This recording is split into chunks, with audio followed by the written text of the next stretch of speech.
Saudações a todos, aqui é o professor Reginaldo Santos, da Universidade Estadual do Piauí e atual tutor do grupo PET Química. No podcast de hoje, trataremos do tema isolamento social e as dificuldades das aulas online no século XXI. Peço que nos sigam nas redes sociais e fiquem mais atualizados com os projetos do grupo PET Química. O endereço do grupo PET Química no Instagram encontra-se na descrição desse podcast.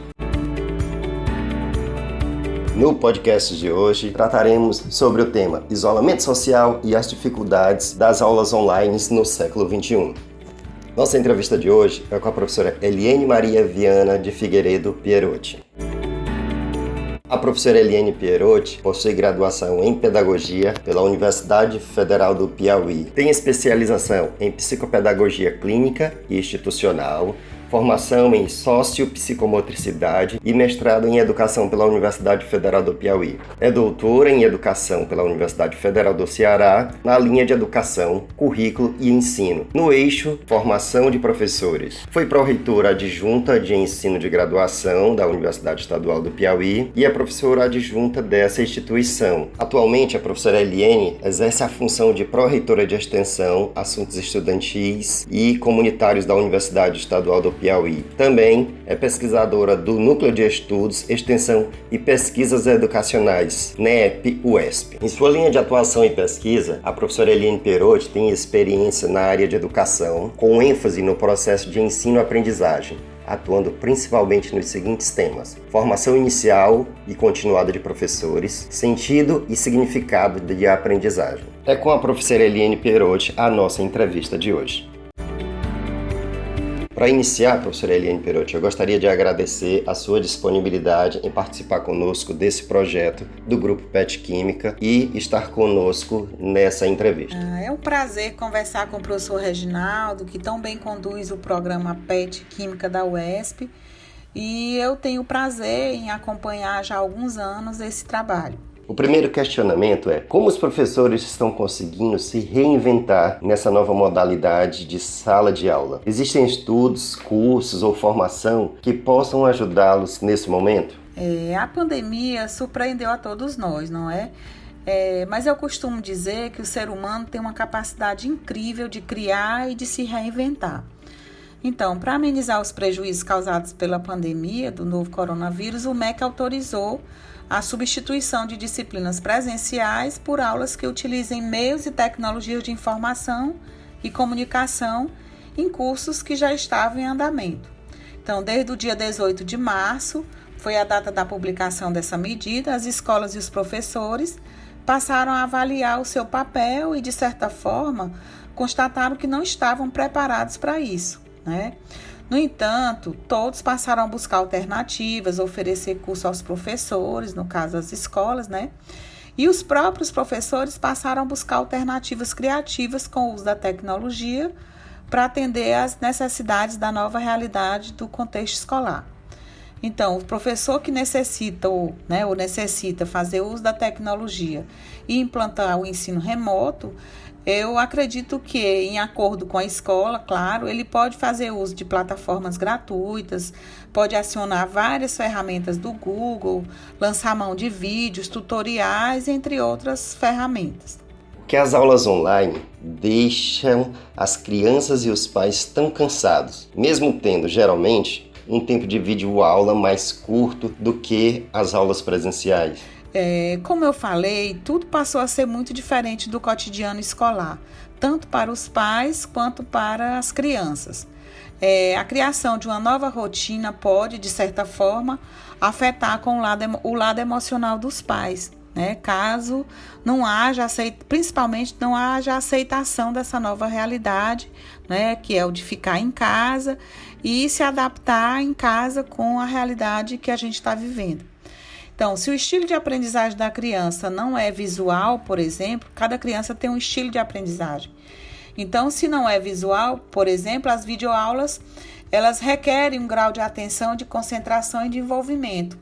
Então, se antes ela já tinha dificuldade para aprender, né? Com as aulas online, essa característica pode ser acentuada. Que dicas você daria para os pais quando forem acompanhar os filhos nas atividades? A dica que eu dou é que os pais procurem conhecer melhor as habilidades dos seus filhos, sobretudo procurando se aproximar mais deles, né, por meio de atividades lúdicas, né, criando brincadeiras e sempre tirando momentos para reflexão sobre o momento pelo qual estamos passando. Eu acredito que só o fato de dizer às crianças que agora elas estão tendo mais oportunidade de ficarem juntas já é motivo de alegria e disposição para a organização de uma rotina com as crianças. Então, dividir o tempo entre atividades escolares e brincadeiras deve ser algo estabelecido e que as crianças precisam, né, e necessitam. Não é porque elas não estão indo para a escola, né, para uma atividade com a presença física dos professores, que elas deixarão de organizar uma rotina de estudos em casa. Algo precisa agora também estar bem claro, que os pais não substituem os professores e vice-versa. No entanto, esse momento em casa, os pais devem atuar como apoiadores dos filhos e acompanhar essa nova rotina. Sabemos que os pais acabam sobrecarregados com tantas tarefas domésticas, homework e ainda têm que acompanhar as aulas dos filhos. Dessa forma, nem sempre dá para fazer tudo a contento. Que dicas você daria para os pais na condução dessas tarefas e na organização da rotina? Bom, como adultos, também nós temos as nossas características em relação à administração do nosso tempo. Se, por exemplo, eu já era uma pessoa que procrastinava uma atividade que eu deixava sempre para depois, em casa isso pode ser acentuado, né? A situação pela qual estamos passando está testando a nossa capacidade de disciplina. Não resta dúvida de que, com o acompanhamento dos filhos em relação às atividades escolares, vai exigir de nós muito mais disciplina em relação aos afazeres de trabalho, das atividades em casa, e principalmente conciliar com as atividades dos filhos. Mas isso pode ser somente uma questão de organização, de bom senso, de serenidade, e volto mais uma vez a dizer o uso da disciplina. Como avaliar a aprendizagem dos alunos que fazem aulas online? A avaliação da aprendizagem é algo que precisa ser discutido, independente do momento pelo qual estamos passando. Eu penso que é preciso romper com a cultura da prova para testar, tirar a nota para passar de ano, né? Isso por parte dos alunos e às vezes dos professores também, né? Eu penso que temos aí uma ótima oportunidade para refletirmos sobre avaliação e autoavaliação nesse momento. Nós temos um modelo de ensino que atende a uma legislação e segue de forma organizada a elaboração do currículo, da carga horária e da avaliação. Essa legislação, né, aqui nos rege a Lei de Diretrizes e Bases da Educação Nacional, de 1996, no seu artigo 80, apresenta as bases para o ensino à distância. Isso não significa dizer que somente o ensino vai certificar o aluno, mas que deve ser criada toda uma proposta de ensino que atenda às necessidades de aprendizagem dos alunos que procuram essa modalidade. Então, se o aluno consegue compreender que a sua possibilidade de aprendizagem é à distância, né, é online, e passar a interagir com o professor, ele não terá prejuízos na sua aprendizagem. Mas é importante diferenciar o ensino à distância, que é legalizado, como nós já falamos, em nosso país, das aulas na modalidade remota. O que está acontecendo nesse momento são aulas remotas oficializadas por um decreto. Eu acredito que a tentativa é de oferecer aos alunos a possibilidade de não romper um processo que já havia sido iniciado e o aluno compreender que o processo de aprender é permanente. O objetivo da aprendizagem e da avaliação, como afirma Vygotsky, deve ser processo e produto, instrumento e resultado de algo que foi desenvolvido de forma colaborativa.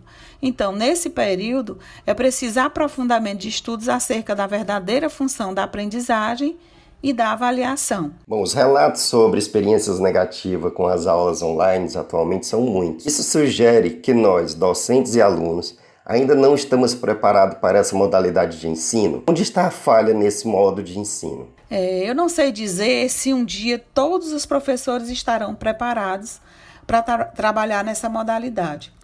Esse ponto revelou as muitas necessidades formativas que temos, né, como professores, e que muitas vezes não nos são oferecidas ou até nem buscamos aprender. Se a geração de alunos que temos, na sua maioria, são nativos digitais, provavelmente a nossa formação deveria acompanhar a evolução da sociedade, a inovação quanto ao processo de ensino-aprendizagem, fazer uso de novas metodologias. No entanto, eu acredito que aqui cabem mais perguntas do que respostas, como por exemplo, é preciso pensar em romper o paradigma como fomos construindo o conceito de ensino e de aprendizagem. Eu acredito que ensinaram para nós que o professor transmite o conhecimento e o aluno aprende. E se eu pedisse aqui para você fechar os olhos e imaginar uma situação de aprendizagem, que modelo você visualiza? Foi um professor à frente explicando e eu sentado, ouvindo e achando que estou aprendendo porque estou calada, aqui atenta e isso vai garantir que eu estou aprendendo? Eu penso que todo professor deve fazer esse exercício para imaginar o que está acontecendo com o ensino, como ele se vê em sala de aula, no ensino tanto presencial como à distância. Qual é o meu lugar e o meu papel ali? Qual é o sentido que eu dou às minhas ações? O que mudou na sala de aula desde que iniciei a minha docência? Já parei para refletir sobre as minhas práticas? Que bases teóricas sustentam a minha ação? São muito diferentes de como eu iniciei? Consigo identificar o modo como os meus alunos aprendem? Como vejo o meu aluno no processo de ensinar e aprender? Como planejo as minhas aulas? Vejo mais possibilidades do que dificuldades no meu cotidiano como professor? E aí eu também faço a reflexão para o aluno, né? Como é que o aluno vê? Ele vê mais dificuldade ou ele vê mais possibilidades de aprender da forma que é oferecida a ele? Eu acredito que mais do que uma preparação para as aulas remotas, professores e alunos podem alterar o seu modo de pensar e agir, passando a fazer parte de uma cultura transformadora do ensinar e do aprender. Nós entendemos que as aulas online têm sido o que as escolas podem fazer nesse momento de isolamento social. Mas existem pessoas que mesmo nessa época, século XXI, não têm acesso a computador ou internet. Mesmo assim, o Enem está mantido. Foi adiado, mas está mantido. Qual dica você daria para os alunos que enfrentam esse problema de falta de acesso à internet e computadores? A questão do Enem com data marcada é algo complexo. No nosso país foi revelada a tamanha desigualdade social e que, historicamente, os governos fazem maquiagem para combater, né? Utilizando-se como conserto, eu coloco a palavra conserto entre aspas, para falar da democratização do ensino. Infelizmente, a inviabilidade do Enem nessa data, né, que está prevista, não é somente pelo episódio da pandemia pela qual estamos passando, mas pela má utilização dos recursos com a educação, que não consegue atingir a todos com equidade, né, em relação ao acesso, à permanência dos alunos na escola, pois, infelizmente, ainda falamos em condições mínimas de sobrevivência no nosso país, né, quanto à alimentação, moradia, enfim, problemas sociais que afetam de forma significativa, impossibilitando que todos, indistintamente, possuam as mesmas oportunidades de aprendizagem. Eu vejo também que o decreto foi apresentado como sugestão às escolas, cabendo aos conselhos estaduais de educação a sua aprovação. Portanto, nem todos os alunos tiveram o mínimo necessário para contemplar os conteúdos previstos para o Enem. Acredito que seria mais uma injustiça cometida com esses alunos.